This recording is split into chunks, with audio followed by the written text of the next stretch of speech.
துணைத் தலைவர், மத்திய அரசின் நலத்திட்ட பிரிவு, தமிழக பிஜேபி திருமதி நளினி ஸ்ரீ 22ஆம் தேதி மதுரையில் நடைபெறும் முருகன் மாநாட்டிற்கு அழைக்கிறார். அனைவருக்கும் வணக்கம். இன்னைக்கு பார்த்தீங்கன்னாக்கா தமிழகம் இன்னைக்குன்னு மட்டும் இல்லை, ஒரு வாரமாக தமிழகத்தில் ஃபுல்லாக என்ன ஒரு டாபிக்னா ஆல் இண்டியா லெவலில் கூட நினச்சிக்கோங்க. என்ன சொல்கிறாங்கனாக்கா முருக பக்தர்கள் மகாநாடு, அதாவது நாளைக்கு 23/6/2025 அன்று மாலை 3 மணி அளவிலிருந்து தொடங்கிறது இந்த மாநாடு மட்டும். ஆனால் இதுக்கு ப்ரிப்பரேட்டிவ் ஒர்க்கு, இதுக்கு முன்னாடி நடக்கிற நிகழ்வுகள் குறித்து ஒரு வாரமாகவே அறுபடை வீடுகளுக்கான செட்டை போட்டு அங்கே மூர்த்திகளை ஏழை பண்ணி ஒரே இடத்துல திரு முருகப்பெருமான் 6 படைகளில் இருக்கிற தரிசனம் செய்வதற்கான ஒரு அருங்காட்சியகம் ஏற்படுத்தியிருக்காங்க. அது நடந்து ஒரு 4-5 நாளாக நடந்து கொண்டு இருக்கிறது. அதுக்கு முன்னாடி இந்த மாநாடை அமைப்பதற்கான இடத்தை தேர்வு செய்து அதுக்கு பந்தக்கால் பூஜையெல்லாம் பண்ணி இந்த ஏற்பாடுகள்லாம் கிட்டத்தட்ட ஒரு 6 மாத காலமாக நடந்துகிட்ருக்கு. இது தெளிவாக இந்த அமைப்புகள்லாம் கிட்டத்தட்ட ஒரு 15-20 நாளாக மும்பரமாக நடைபெற்று கொண்டு இருக்கிறது. அது ஒரு புறம் இருக்க, இந்த இந்து முன்னணிங்கிற ஒரு அமைப்பானது இந்த நிகழ்வை நடத்துகிறது. 3 வருஷத்துக்கு ஒரு தடவை இந்த மாநாடு நடத்தப்படுகிறது. இது இப்போ சேகர் பாபு அவங்களாம் சொல்கிறாங்க இல்லையா, இந்த தமிழக அறநிலையத்துறை அமைச்சர், அதாவது திடீர்னு நடத்துகிறாங்க, ஒரு மத கலவரத்தை உண்டாக்க பண்ணுறாங்க. கிடையவே கிடையாது. இதில் அரசியல் கிடையாது. இதில் பாரதிய ஜனதா கட்சிங்கிறது எந்த இடத்தையும் உள்ளே இல்லை. பக்தர்களாக அங்கே இருக்கிற பொதுமக்கள் எல்லா மதத்தையும் தாண்டி அவங்களுக்கு பிடிச்ச ஒரு தெய்வத்தை உருவ வழிபாடு செய்கிறாங்க. அவ்வளோதான் வித்தியாசமே தவிர, இப்போ இஸ்லாமியர்கள் ரம்ஜான் அன்னைக்கு தொழுகை நடத்துறது, பக்ரீத் அன்னைக்கு தொழுகை நடத்துகிறாங்க. ஜெருசலேமில் கொண்டு போய் அவர் இயேசு கிறிஸ்து பிறந்த நாளைக்கு நடத்துகிறாங்க. அதே மாதிரி இதில் மெக்கா மதீனாவில் நடத்துகிறாங்க. அது மாதிரி நம்ம புண்ணிய ஸ்தலமாகிய பல இடங்கள் தமிழ் கடவுளுங்கிறவர். அப்புறம் குறிஞ்சி மாநிலத்து ஒரு மலைப்பகுதிகளுக்கான தெய்வம் திரு முருகன். முருகன் என்றால் அழகு என்று சொல்லுவாங்க. தமிழ் கடவுள். இந்த தமிழ்நாட்டில் தமிழ் கடவுளை போட்டுறாமல் வேறு யாரை போட்டுருவாங்க? அவங்களுக்கு பிடிச்சிருக்கு, அவங்க போட்டுறாங்க. இதில் என்ன அரசியல்? இதுக்கு சில காலத்துக்கு முன்னாடி, குறிப்பிட்ட ஒரு 5-6 மாதத்துக்கு முன்னாடி இதே தமிழக அரசு சார்பாக பழனியில் ஒரு மகாநாடு நடத்தினாங்க. முத்தமிழ் மகாநாடுங்கிற மாதிரி எப்போதும் நடத்துவாங்க. இது தமிழ் மகாநாடு மாதிரி நடத்தினாங்க. அப்போ அவங்க பல மத அதிபதிகளெல்லாம் கூட்டு வச்சு, ஜப்பான் போன்ற இடங்கள் எல்லாம் கூட கூட்டு வச்சு அவங்களெல்லாம் வச்சு ஒரு மாநாடு நடத்துகிறாங்க. அப்போ யாருமே இதை எதிர்க்கலை. எல்லாருமே போய் கலந்து கொண்டு தன்னுடைய பக்தியை காணிக்கையாகவும் செலுத்தி பக்தியை பிரார்த்தனை பண்ணி நாடு சுபிட்சம், வீடு சுபிட்சம், தனி மனித சுபிட்சம் என போற்றி பிரார்த்தனை செய்துட்டு வந்தாங்க. அது ஒரு பெருமைக்க. அதே மாதிரி தான் இன்று மக்கள் இன்று மட்டும் இல்லை, கடந்த 2 நாட்களாக அலை வெள்ளம் மோதுகிறது. அதாவது திருப்பரங்குன்றத்தில் கந்தர் மலை என்று அமித்ஷா அவர்கள் மத கலவரத்தை வர்றாரு. அதாவது மாண்புமிகு மத்திய உள்துறை அமைச்சர் இந்த மாதிரி பண்ணுறாரு. அவர் போகிற தடவை மதுரை 8ஆம் தேதி பார்த்து பேசிட்டு போகிறாரு. அப்படியெல்லாம் ஒரு கலர் பூசி, சாயம் பூசி, அதாவது இந்து மாநாடு இவங்களை தவிர, அதாவது சேகர் பாபு தவிர வேறு யாரும் இந்த மாநாடு நடத்தக்கூடாது, அதுக்கு அனுமதி கொடுக்கக்கூடாது. அதாவது இவங்க 2 நாளில் எதிர்ப்பு பேரணி நடத்துவாங்க, எல்லாம் செய்வாங்க.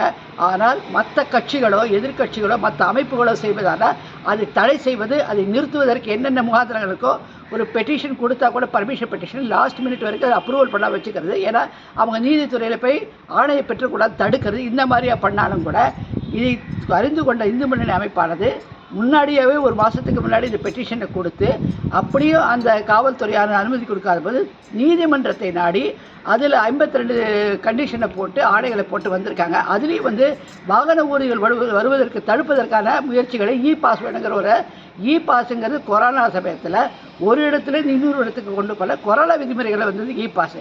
அதே மாதிரி இப்போ உதகமண்டல உதகையில் கூட்டம் ஜாஸ்தியாக இருக்குது, கொரோனா பாஸாக வச்சாங்க வெளி மாநில வண்டிகள், வெளி நகர வண்டிகளுக்கு.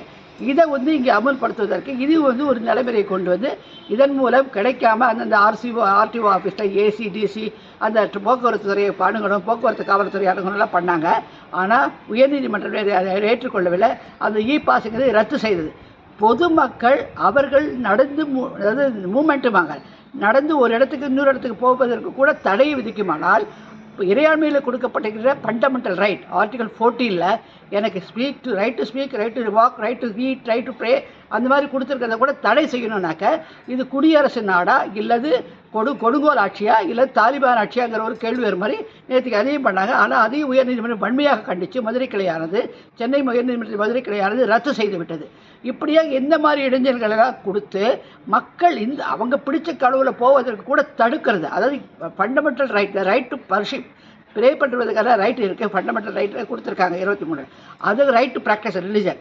அதை தடுப்பதற்கான எல்லா விதிகளையும் அதையும் கண்டனம் தெரிவித்து இந்த மாதிரிலாம் செய்யாதீங்க, வன்மையை கற்றுக்காதீங்க, பொதுமக்கள் விருப்பம் அவங்க போகிறாங்க தடுத்து நிறுத்தி அதை பண்ணுறதெல்லாம் ஏற்றுக்கொள்ள முடியாதுன்னு சொல்லி ரத்து செய்து இன்று மக்கள் பார்த்தா காலையிலேருந்து நேற்று மத்தியானத்துலேருந்தே மக்கள் வந்து சென்னை பல இடங்கள்லேருந்து வர ஆரம்பிச்சிருக்காங்க. அதையும் தாண்டி வெளி மாநிலங்கள்லேருந்து வராங்க.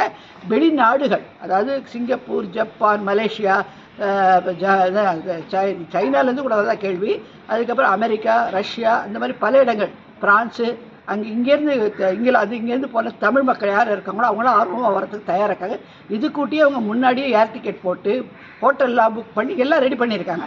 அப்படி இருக்கக்கூடிய மக்களாக எழுச்சி வந்து தன் கடவுளை வேண்ட வேண்டும் என்று ஒரே இடத்துல 6 முகமான கடவுளை வந்து 6 படை ஒரே இடத்துல பார்க்குறது அபூர்வம் சொல்லிட்டு வராங்க. அது வந்து தடுக்கிறதுக்கெல்லாம் இல்லாதபடி பண்ணாங்க. அது உடச்சிச்சு நாளைக்கு நடக்க போகிறது. இதில் முக்கியமாக கவனிக்க வேண்டியது மத்திய உத்தரப்பிரதேசத்தின் முதலமைச்சர் மாண்புமிகு முதலமைச்சர் திரு யோகி ஆதித்யநாத் வராரு. அதுக்கப்புறம் ஆந்திராவின் துணை முதலமைச்சர் மாண்புமிகு துணை முதலமைச்சர் பவன் கல்யாண் அவர்கள் வராங்க. மடாதிபதிகள் வராங்க. அவங்க விருப்பம் வராங்க. மற்ற அமைப்பை மற்ற மதத்தை சார்ந்தவர்கள் கூட சில பேர்லாம் வரதாக நமக்கு கணக்கு வருது, தெரியப்படுத்தப்படுறாங்க.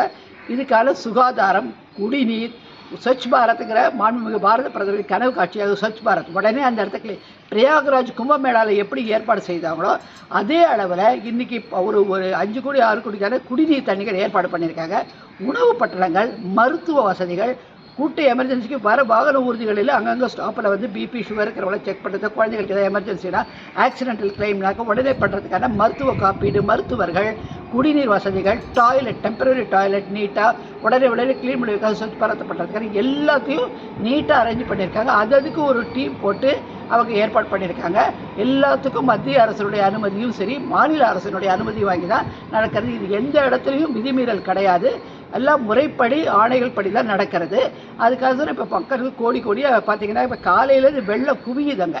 மக்களாக வராங்க. யாருமே காசு கொடுத்து வாங்க, காசு கொடுத்து டெல்லியில் வந்து 1000 ரூபா கொடுத்துட்டு ஒரு முதியோர்களை உட்காந்து வச்சு டெல்லிக்கு முதலமைச்சர் வராரு, எப்பா இன்னுமே வரலப்பா, வெயில் ஜாஸ்தியாக இருக்குது, என்ன பூஜை எடுங்கப்பா சொன்னாங்க.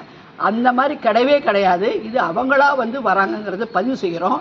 அதனால் இப்போ அதுக்கு தான் நான் தயாராகி கொண்டிருக்கேன். என்னுடைய முருகப்பெருமானை நான் தரிசிப்பதற்கு யாரும் தடை செய்ய முடியாது.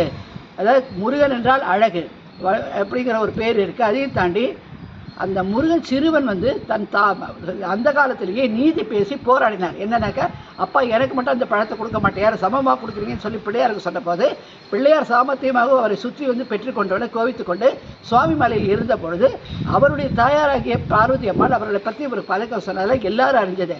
அந்த மாதிரி இப்போ தாற்பயத்தில் மக்களுக்கு பக்தி மார்க்கங்கிறது அவங்களுக்காகவே இருக்கே தவிர இது வந்து இந்து முன்னணி பாஜக போட்டு மத கலவரத்தை உண்டாக்கி அவர்களை ஒரு மத ரீதியாக எடுத்து போட சொல்றதை ஏற்றுக்கொள்ளவே முடியாது.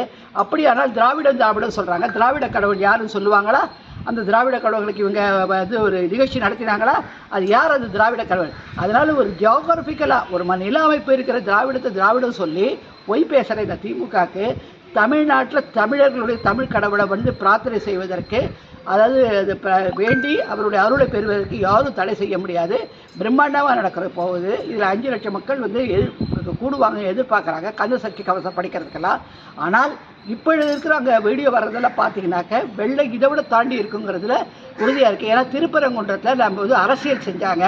ஸ்கந்தர் மலை, இது வந்து இஸ்லாமியருடைய சிக்கந்தர் மலை, இது மாதிரி யாருமே பேசலை. இவங்களாக உருவப்படுத்தி தேவையில்லாத நவாஸ் கனின்னு கூட்டணி ஆட்சியில் இருக்கிற முஸ்லீமுக்கு சேர்ந்து ஒரு எம்பி ராமநாதபுரி அவர் தான் அதை ஸ்டார்ட் பண்ணார். இந்த மாதிரி மக்கள்கிட்ட தேவையில்லை. இதுவரைக்கும் என்றுமே தமிழகத்தில் வாழும் இந்துக்கள் எந்த கிளர்ச்சியிலும் ஈடுபட்டது கிடையாது. மத கலவரம் வந்தது கிடையாது. மத கலவரம் வரும்னு சொல்லி இவங்க தான் வந்து ஒரு கற்பனையான கவுத்து விடுறாங்க. இது ஒரு நாள் நிலைக்காது. இப்போ பார்த்தீங்கன்னாக்க மக்கள் வந்து எழுச்சியாக இருக்காங்க. இது நல்லபடியாக நடைபெறுகிறது. வெற்றிவேல் வீரவேல் முருகனுக்கு அரோகரா. நன்றி, வணக்கம்.